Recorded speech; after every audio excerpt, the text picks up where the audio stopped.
Facebook, YouTube ব্যবহার করে নতুন ফাঁদ পেতেছে একদল ভণ্ড কবিরাজ চক্র। যে ফাঁদে পা দিয়ে তান্ত্রিকদের কথায় তারা হাতে তুলে দিয়েছেন নিজেদের স্পর্শকাতর ছবি ও ভিডিও। সেই ছবি আর ভিডিও দিয়ে জিম্মি করে অসংখ্য নারীর কাছ থেকে চক্রটি হাতিয়েছে অর্থ। কেউ কেউ হয়েছেন শ্লীলতাহানির শিকারও। একই সাথে খুইয়েছেন শরীরের অঙ্গ পর্যন্ত। ভয়ঙ্কর এই ফাঁদে পা দিয়ে হাতের তালু পুড়িয়েছেন একাধিক নারী।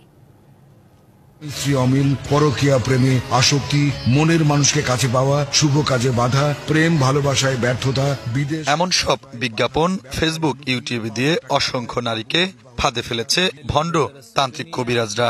কোনো মানুষকে বশীকরণ করুন।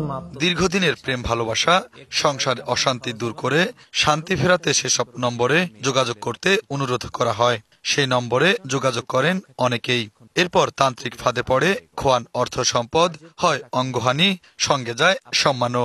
এই ফাঁদে পা দেওয়া তারা প্রায় সবাই মধ্যবয়সী গৃহবধূ এবং অবিবাহিত তরুণী। আর বাকি যে টাকাটা ছিল ওই টাকাটা আমাদের। কয়েক মাসে এমন ফাঁদে পা দিয়েছেন একে একে 25 জনের বেশি নারী।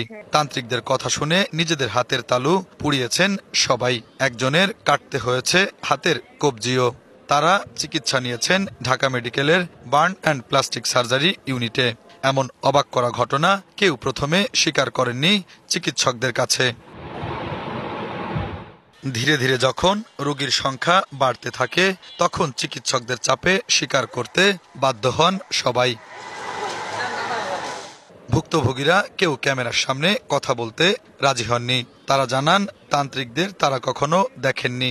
তাদের কথা হয় মোবাইল ফোনে, কিন্তু তার কথা মতো হাতে চিনি আর পটাশ হাতের তালুতে নিয়ে বন্ধ করে ধরেন। এরপর তান্ত্রিক মন্ত্র পড়তেই হাত গরম হয়ে ওঠে। এভাবেই নারীর উপর ক্ষমতা দেখান তান্ত্রিক। এতে তাদের বিশ্বাসও জন্মে। অবশ্য এমন কেরামতিতে হাত পুড়লেও কারোরই কোনো উপকার হয়নি। আমার হাজবেন্ডের সাথে আমার বনিবনা হইতো না, তো ফেসবুকে আমি একটা কবিরাজকে দেখছি। তো উনি বলছে যে আপনি টাকা লাগবে না, আমি আপনাকে এমন একটা মন্ত্র কাজ করে দিব যার মাধ্যমে নাকি আপনার স্বামী আপনার কাছে চলে আসবে। কারণ পটাশ আর চিনি আনছি, চিনি আনার পর উনি বলছে একটা ফুল লাগবে, পরে একটা ফুলও আনছি। পরে বলছে এই ফুলটা পানির ভিতরে ভিজে পটাশ আর চিনি একটা কাগজে মোট করেন। পরে আমি তাই করছি, তো ধরে রাখছি। ধরার সাথে সাথে উনি বলতেছে যে মা তোমার তো অনেক বড় বিপদ হয়ে গেছে, তুমি তোমার বাচ্চা মরে যাবে। তারপর আমি ভয় তো কান্না শুরু করে দিয়েছি। পরে বলে তাড়াতাড়ি তুমি আমার 18,000 টাকা পাঠাও। তারপরে আমি বলতেছি আমার কাছে 18,000 টাকা নেই, আমি এখন কি করবো? পরে বলে যা আছে তাই দাও। উনি আমারে বলছিল যে আমার স্বামীকে উনি আয়না দিবে। পটাশ চিনি একটা কাগজের ভিতরে দিলাম। এরপর উনি বললো যে তুমি এটার ভিতরে একটু পানি দিয়ে এটাকে শক্ত করে হাতে জড়ায় ধরো আর বলো যে আমার স্বামী আমার কাছে চলে আসো। তো আমিও তার কথা মতো ওই পটাশের ভিতরে একটু পানি দিয়ে এটা হাতে মুখ করে ধরছি আর বলছি আমার স্বামী আমার কাছে চলে আসো। তো এমন টাইমে হাতের ভিতরে জলাপড়া শুরু হয়েছে। আমি বলতেছি যে আমি এটা রাখতে পারতেছি না, আমার হাত জ্বলতেছে।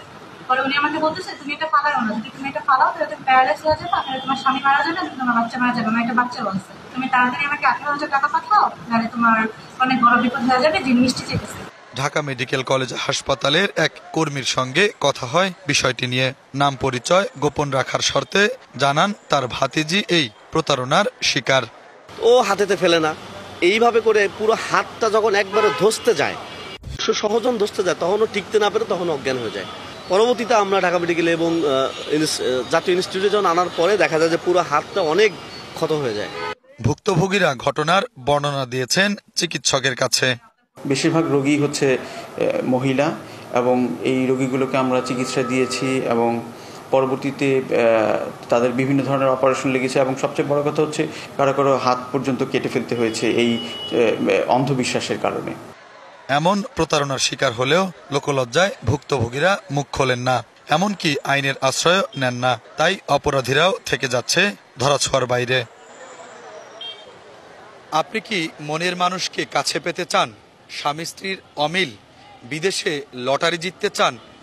এমন সব প্রত্যাশা দিয়ে একটি অসাধু চক্র সোশ্যাল মিডিয়াতে বিজ্ঞাপন দিচ্ছে তান্ত্রিক কবিরাজ নামে। যেসব বিজ্ঞাপনের খপ্পরে পা দিচ্ছেন সমাজের তরুণ মেয়েরা, যার চিত্র আপনাদেরকে আমরা এই প্রতিবেদনে দেখিয়েছি, যার ফলে হারাতে বসেছে শরীরের একটি অঙ্গ। এসব প্রতারক চক্র থেকে আপনাদেরকে সাবধান থাকার অনুরোধ। শুভ খান, ডিবিসি নিউজ, ঢাকা।